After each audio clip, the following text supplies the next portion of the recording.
خاوتي خواتاتي اهلا وسهلا مرحبا بكم يا جماعة الخير مساء الخير عليكم زول الفلاون السلام عليكم j'espère que vous allez bien j'espère que vous vous portez bien ce qui était annoncé par nous ce que nous avions annoncé le 20 février dernier vient de se concrétiser ce 26 février 2024 rappelez-vous le 20 février 2024 nous avons dit que la France est en train de rejoindre petit à petit le camp du Maroc après avoir misé pendant presque 3 ans sur l'Algérie, la France d'Emmanuel Macron a décidé de tendre la main au Maroc et de se réconcilier avec le Maroc et d'appuyer les positions politiques et diplomatiques marocaines au détriment des positions algériennes. Nous l'avons dit clairement, on avait prévenu qu'on avait le régime algérien est en train de perdre son dernier ami parmi les puissances occidentales et universelles, après avoir déçu la Russie, après avoir exaspérer la Chine, après avoir exaspéré aussi les États-Unis d'Amérique,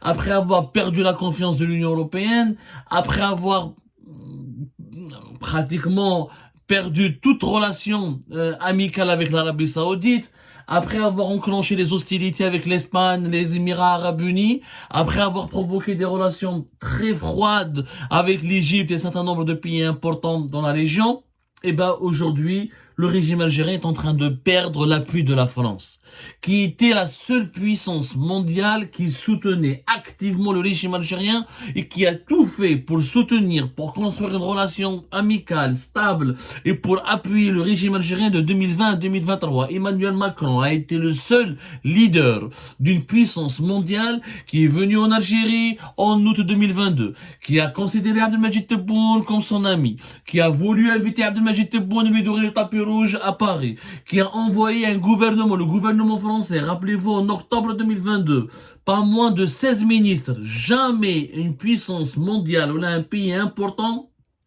n'a envoyé à la mi-octobre 2022 un gouvernement, tout son gouvernement, 16 ministres à Alger, conduit par une délégation française. Elle a été conduite à l'époque par la première ministre française, Elisabeth Borne. La France a fait des pieds et des mains pour séduire l'Algérie, pour rassurer le régime algérien, pour construire avec lui et tisser avec lui une alliance solide. Tout cela, finalement, fait partie du passé. Ça a été jeté dans les oubliettes par la France parce que la France a décidé officiellement, ce 26 février 2024, de rejoindre le camp du Maroc et de construire une nouvelle alliance avec le Maroc et de négocier la construction d'une alliance et la négociation d'un compromis qui permettrait au Maroc de surmonter sa crise politique avec la France, et la France a décidé officiellement de miser sur le Maroc après avoir parié pendant 3 ans sur le régime algérien. Ce qui s'est passé aujourd'hui, c'est un nouveau tournant majeur, et vous allez comprendre pourquoi. Alors, le chef de la diplomatie française, ce lundi 26 février 2024, a été reçu à Rabat, il s'est rendu à Rabat, et s'est entretenu avec le ministre des Affaires étrangères marocain, Nasser Bourita. Et au cours de son entretien, ou de son entrevue avec le chef de la diplomatie marocaine, le chef de la diplomatie française, le tout nouveau ministre Stéphane Séjourné du nouveau gouvernement Attal qui vient d'être installé récemment,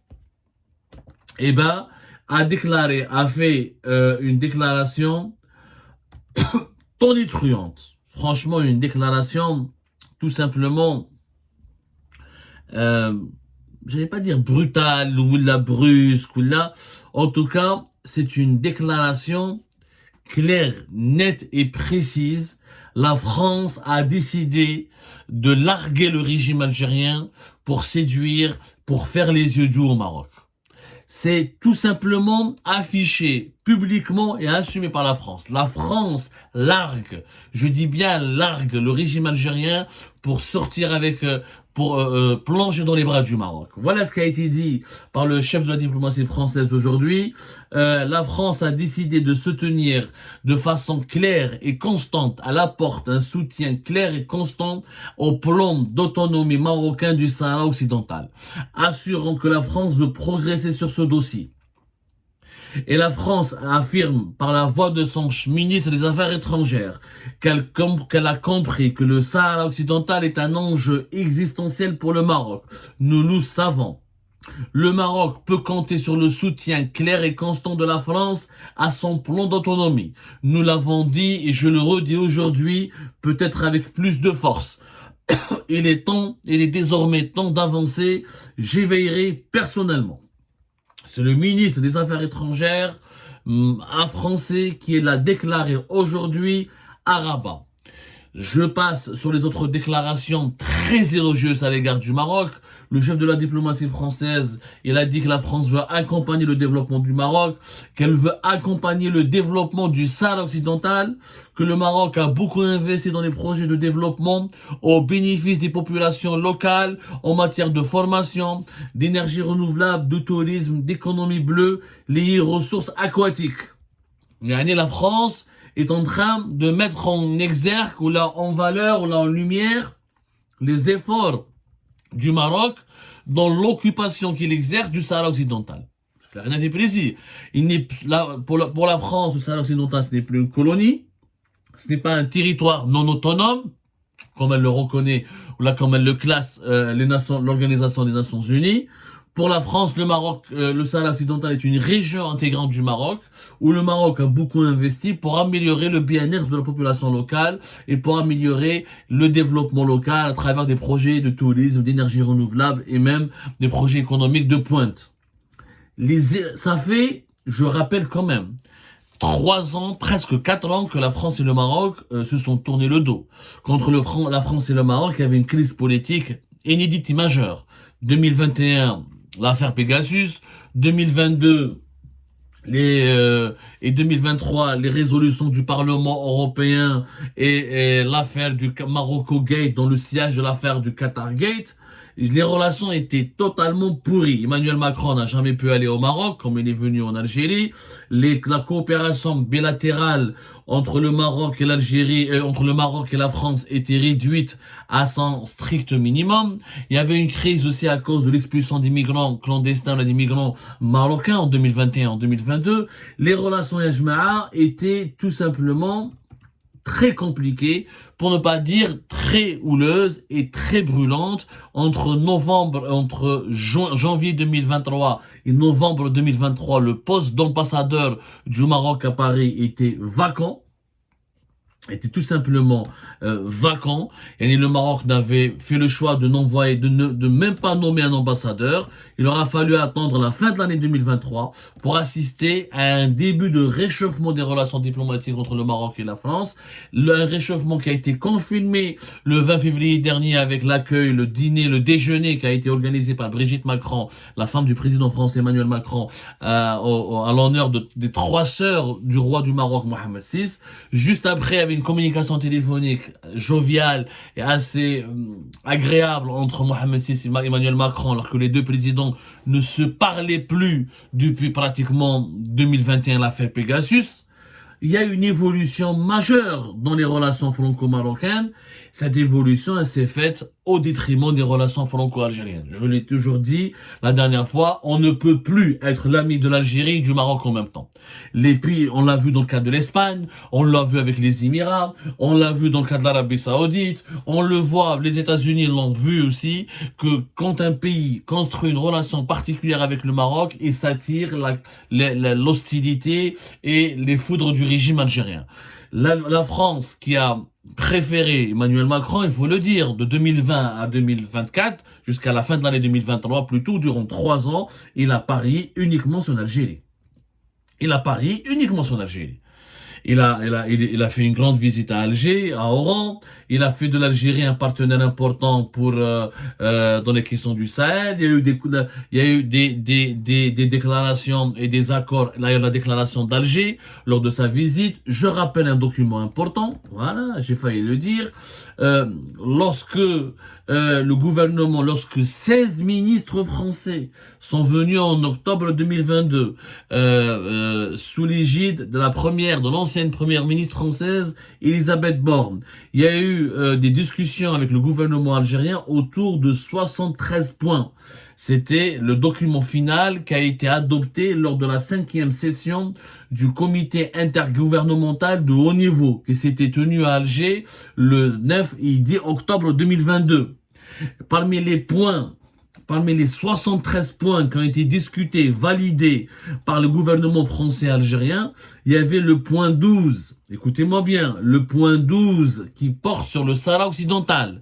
En octobre 2022, la France avait une position totalement pro-algérienne et elle avait une position radicalement différente de ce qu'elle vient d'adopter ce 26 février 2024. La France n'a jamais été un soutien du Polisario, oui, elle n'a jamais été un soutien de l'indépendance du Sahara occidental. Ceci dit, de 2020 à 2023, elle a changé sa position, elle était nettement moins pro-marocaine et elle a adopté une position plus ou moins pro-algérienne. La preuve, le point 12 de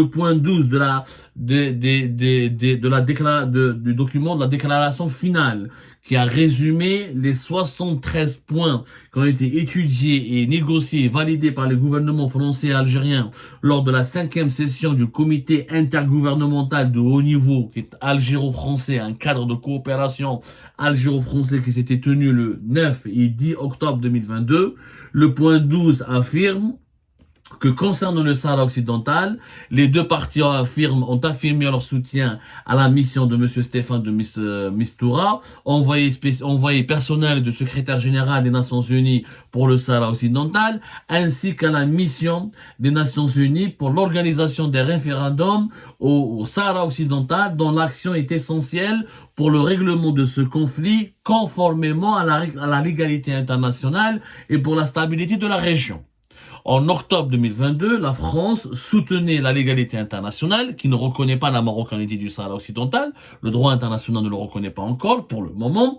Et que pour la stabilité de la région, la France appuyait l'idée d'un référendum, de l'organisation d'un référendum sous l'égide de l'ONU pour permettre aux populations du Sahara occidental de choisir leur destin, ou faire partie du Maroc, ou prendre l'indépendance. Ça, c'était en octobre 2022.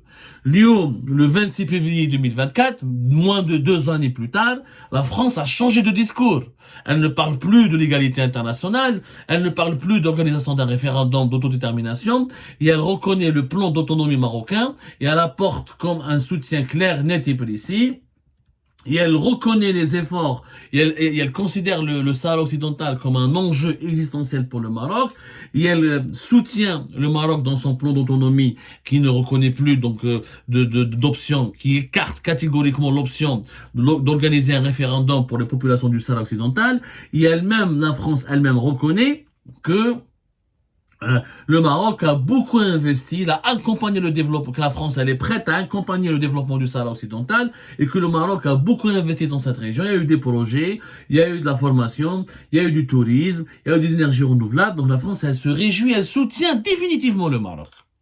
C'est une position radicalement différente de celle qui a été adoptée par le gouvernement français en octobre 2022. La France avait donné parmi les engagements informel et dans les coulisses des négociations algéro-françaises, Emmanuel Macron, pour adouber le régime algérien, pour s'assurer de son amitié, de bétonner son alliance avec le régime algérien, avait promis à Tebboune et au régime algérien que la France ne reconnaîtra jamais la marocanité du Sahara occidental. Elle ne fera jamais ce que l'Espagne avait fait en mars 2022 en reconnaissant en reconnaissant le plan d'autonomie marocain. La France vient de faire ce que l'Espagne a fait. La France, ce 26 février 2024, elle vient de faire ce que l'Espagne a fait en mars 2022. La France va encore plus loin, parce qu'elle veut accompagner le développement du Sahara occidental sous l'égide du Maroc, et qu'elle reconnaît les efforts de développement louables. Elle fait des éloges aux efforts de développement du Maroc. Donc la France, elle a tourné le dos à l'Algérie. Elle a changé, elle n'a pas respecté le fameux le point 12 qui a été conclu et négocié et validé dans le document final des discussions du haut comité, du comité intergouvernemental de haut niveau algéro-français, le 9 et 10 octobre 2022. Clair, net et précis. La France a fait son choix, comme l'Espagne, d'ailleurs, comme les États-Unis d'Amérique. Ils ne soutiennent plus la position algérienne. Sauf que nous, ça fait 3 ans. 3 ans, et la France était du côté de l'Algérie. Le régime Tebboune n'a rien profité. Ni nous n'avons ramené les investisseurs français en Algérie, ni nous avons obtenu plus de visas pour les Algériens qui partent en France, ni nous avons protégé ou développé ou l'a obtenu de la part de la France des concessions concernant les droits de la communauté algérienne en France, ni nous n'avons construit une alliance stratégique et géostratégique avec Paris. On a emmerdé la France pendant 3 ans de négociations. Le régime algérien a fait du chantage à Paris, concernant la question migratoire, concernant la coopération sécuritaire et militaire au Sahel, concernant certains intérêts économiques de la France comme le gaz en Algérie. Le régime algérien a fait du chantage. Il pensait que la France était à sa merci. Il pensait que Paris allait plier, allait faire exécuter le moindre vœu que le régime Tebboune allait formuler. Tebboune voulait venir à Paris faire comme Kadhafi, faire une grande visite, se balader partout sur les Champs-Élysées, dans la grande mosquée de Paris, dans des universités, au Parlement, là au Sénat, là à Amboise, etc. Il pensait qu'il allait arracher des excuses ou des compromis historiques à la France. Et à force de presser, à force d'être arrogant, à force d'être trop sûr de soi-même, à force de défendre une feuille de route qui est irréaliste, qui est surréaliste et qui n'a pas de sens, la France a fini par tourner le dos à l'Algérie et elle a choisi, comme beaucoup de puissances et d'autres pays importants de cette planète, le camp du Maroc. C'est simple. C'est une nouvelle défaite. Ni Tebboune n'est parti en France, ni nous avons arraché des compromis historiques à la France concernant l'immigration, concernant le colonialisme, la colonisation, il y a eu quelques gestes d'apaisement, etc. Concernant la commission, Benjamin Stora, quelques noms de rues au nom des martyrs de l'Algérie, mais le plus gros n'a pas été, il n'y a pas eu d'excuses officielles de la part de la France concernant les crimes coloniaux en Algérie, il n'y a pas eu d'engagement économique important de la France, nous avons fourni plus de gaz à la France, c'est la France qui a gagné. Nous avons repris les importations françaises, mais l'Algérie n'a rien exporté, mis à part son gaz à la France. Donc, vers la France, nous n'avons rien exporté de plus intéressant.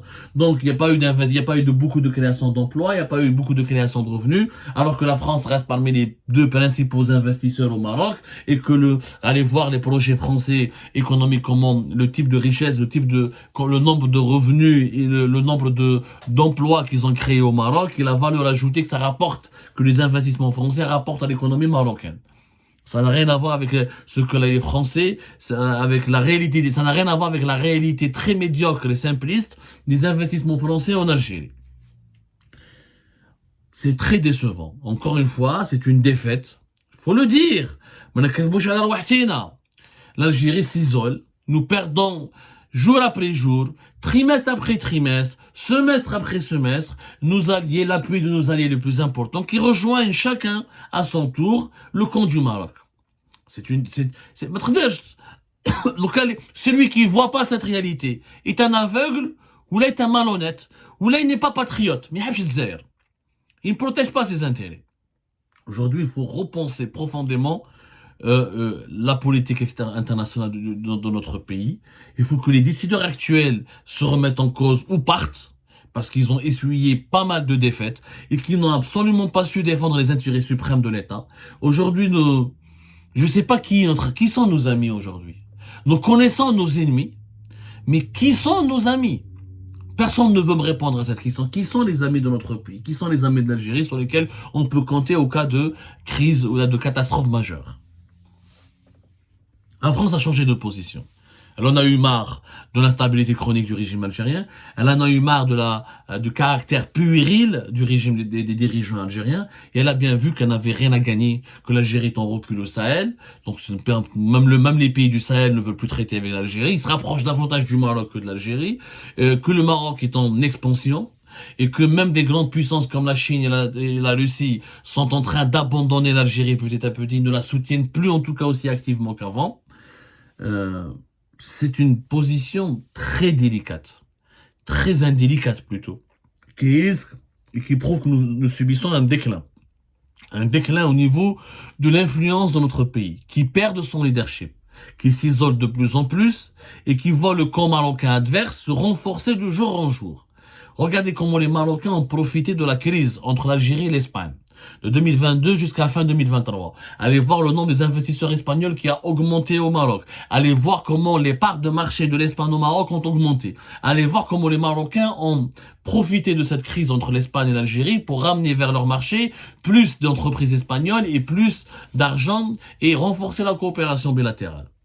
Et vous allez voir, vous avez bien vu que c'était au mois de ce mois de février, lorsque le chef de la diplomatie espagnole devait venir à Alger, il a annulé sa visite parce que Tebboune ne voulait pas le recevoir conformément au protocole diplomatique et aux négociations en cours pour se réconcilier avec l'Espagne.